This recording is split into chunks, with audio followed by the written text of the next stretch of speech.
I was placed in this hospital room for high blood pressure complications. I did everything my doctors told me to do, including taking the prescribed medications, which I've been on for years, but I still ended up here. When I got out, I learned about my olive leaf, an all-natural extract that got my hypertension under control. Don't continue to drug yourself into becoming healthier. Go to myoliveleaf.biz to learn more.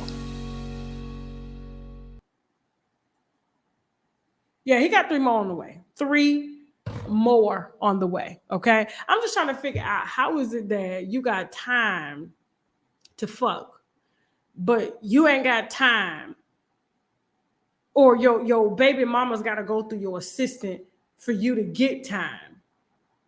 Do you give priority to the hoes that are up next, and the kids don't get no priority? They got to, if 2 of them got the doctor's appointment on the same day, they got to move that around because you got to put a bitch in that place. Do you put bitches on the schedule too? I need to ask him some questions. I do. I have to ask him some questions because I'm trying to figure out, like, how does this schedule work? How do you have time to fuck, sir? If the baby mamas and your kids got to go through your assistant to see you, how do you have time to fuck? When do you write these hoes in? And frankly, the bonding as they're pregnant, they're carrying these babies full term, and you showing up for the baby shower and the fucking maternity shoot and ain't rubbed the baby, ain't said hello, ain't read a book through the damn fucking through the tummy, ain't showed up for damn 1, maybe 2 ultrasounds. He probably says, listen, if you have a baby by me, here's the deal. There's a list, okay?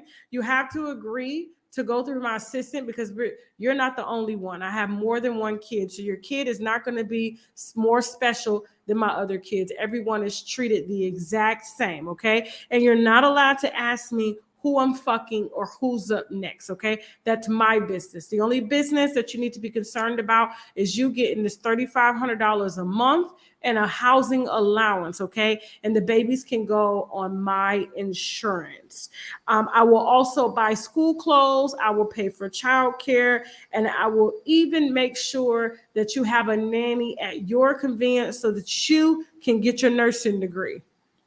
And if you need a house, you got to meet me halfway, because as you realize, I do have other babies, and I don't want you getting a house and then all of them wanting houses. And then I got to buy 12 houses, 13 houses. And that's a lot of houses. And then I still have to pay for college and buy houses for these kids. Okay. And so this is a sacrifice. You got to meet me halfway. Now, when it comes to the pregnancy, the first month, the first initial appointment after I see the confirmed results, I will attend the heartbeat appointment to make sure there's a steady heartbeat. And then I will return on the 12th week after you get your blood test to find out what the baby is. So we'll share that experience together. You won't be able to, unfortunately, see me again until the first day of the 3rd trimester.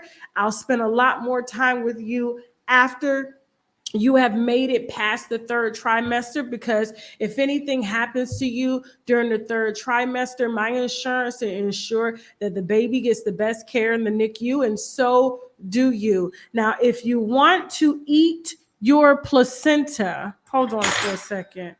Hold on, y'all. Hold on. Diana, we're not about to do this, okay? This is too much, okay? Listen.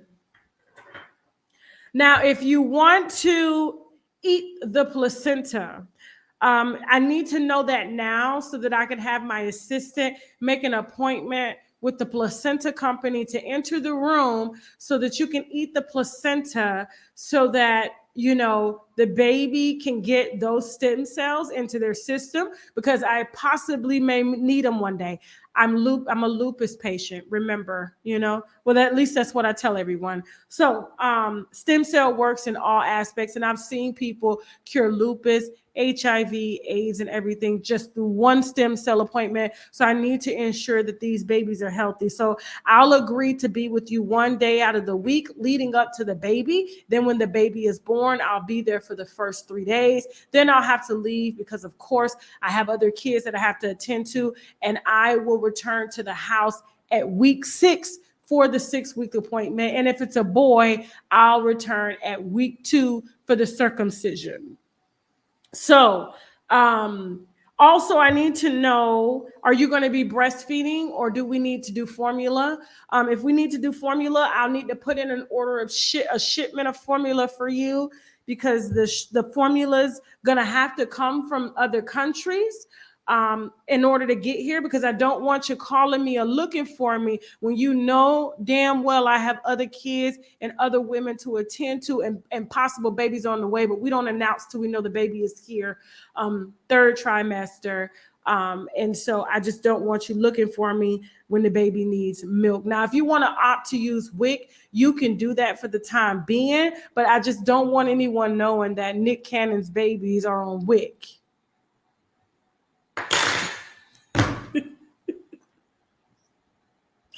And so I just want to know, do we have a deal? Because I have this app called the Consent app. And so if you can just go ahead and put your signature right here that you consent to all of what I said, and you don't get to question, like I said, who I'm doing or who I choose to do it with. And if a doctor's appointment, and remember, you cannot schedule a doctor's appointment on a day where I'm seeing a possible surrogate, not surrogate, but, you know, potential carrier. So, but I have this app called Consent. If you can consent right here, we can go ahead and make this official. And you cannot breach this contract. If you breach this contract, we're going to revisit this contract and I'm gonna make it stricter. And then I'm going to narrow down my time because I want you to know who's in charge of this motherfucker. My assistant will come in and help you.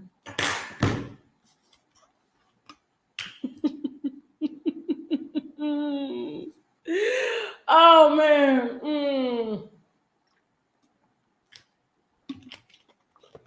Moving on. So, yes, he has 3 more coming. And his assistant has to be especially careful not to double schedule those kids and, you know, overlap birthday parties, and communicate with these mothers to ensure they're not doing birthday parties on the same day. Disneyland, weeks apart. If I go to Disneyland this week, the other mother needs to go to Disneyland the same week. That way I'm there for the week and I don't have to return to Disneyland until summer. So we can do spring, then we can do summer. So yes. The chat lit, ain't it? It's lit? Okay. All right. Now, speaking of children, okay, Erica Mena and Safari. Safari, obviously, his OnlyFans is not doing that well. Was just ordered. First of all, the divorce was finalized, and he was ordered to pay $4,300 in child support for 2 children. Now, in Georgia, that's a lot of money. Okay, Erica Mena does live in my old neighborhood in Atlanta, Georgia. And so the mortgage ain't nothing but around $1,900, maybe $2,200 at the most. You know what I'm saying? It's a pretty decent house, decent community. Fortunately, it is kind of going downhill, meaning motherfuckers is home all day, knowing what you doing, who living in the neighborhood, because COVID hit and everybody working from home. You know what I'm saying? And when everybody working from home, that's when cars are getting broken into. You know what I'm saying? Everybody watching who coming in and out your house. They know what time you're home. They know what time you're leaving and stuff like that. And so it's easier for you, you know, your home to get broken into. Okay. Chris James said they can be the backup assistant. Okay. I bet you can. All right. Now, so I could tell that money has been a little tight for the 2.